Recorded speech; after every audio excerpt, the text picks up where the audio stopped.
Shabbat Shalom. Wow, okay. I was talking to a couple recently. I'm doing their wedding next year, and the bride-to-be is a teacher. And I was asking her some kind of a question about her job, and I said, oh, do your kids do blah, blah, blah? And she goes, oh, I don't have any children.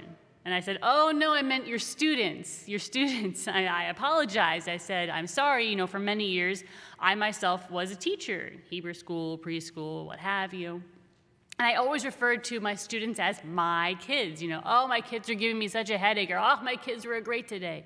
My kids. And she laughed. She said, oh my gosh, I do it too. I don't think about other people saying the same thing. In many ways, I felt like I had kids before I actually, gave birth to my own child. I was a teacher's assistant for many years. I was a teacher. I was a youth group advisor. I was helping to raise kids. I spent hours and hours with kids. It was hard work.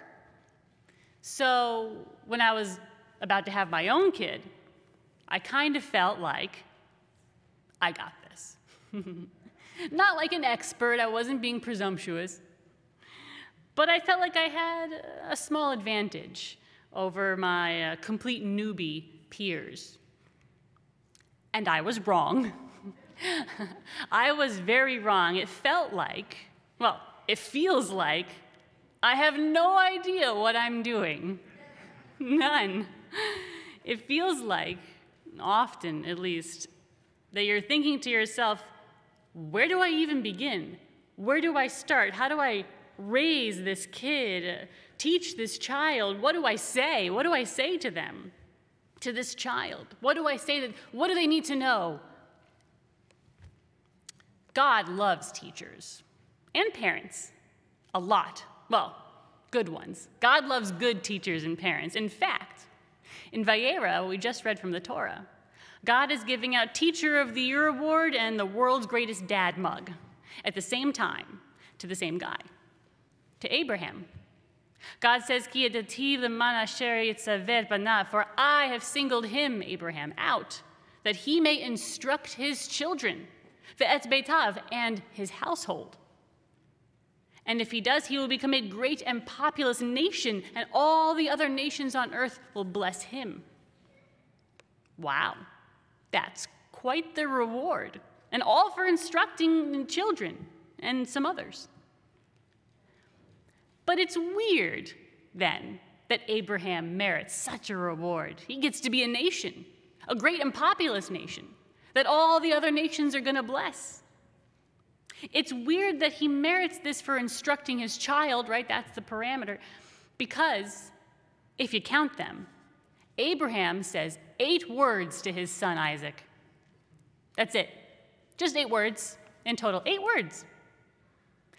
Could God have really set the bar so low that a guy who says 8 words to his son merits God's greatest reward, Teacher of the Year, Parent of the Year?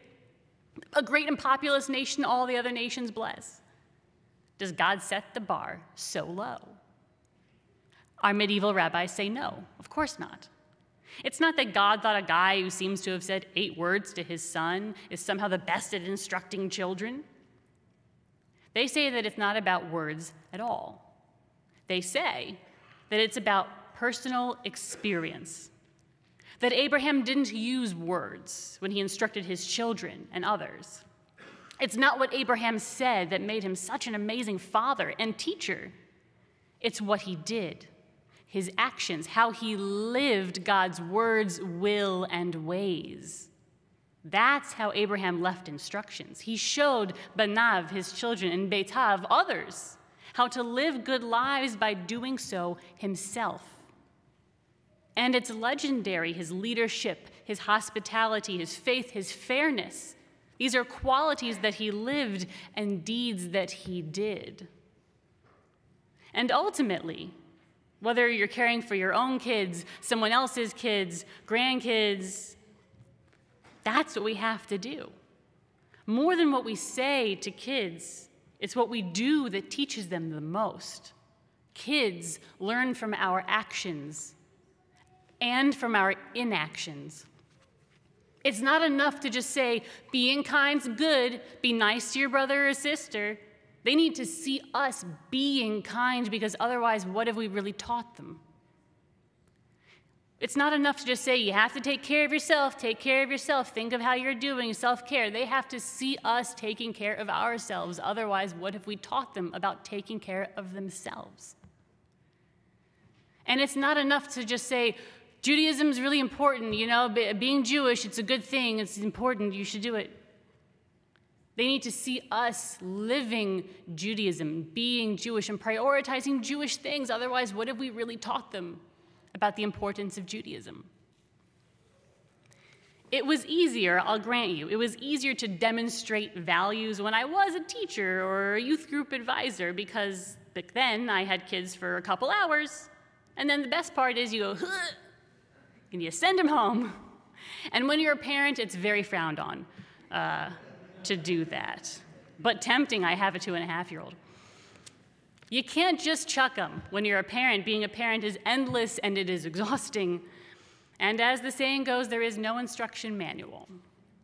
But maybe that's because it's not about the words. No one can tell you these things because it's about what you do, how you live. You don't have to worry about saying the right thing.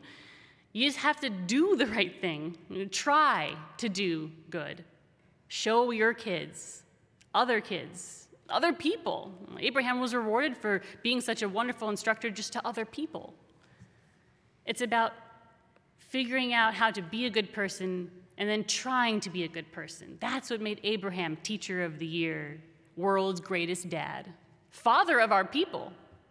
And that means it's our task as well, for each other and for all the generations that come after us. Shabbat Shalom.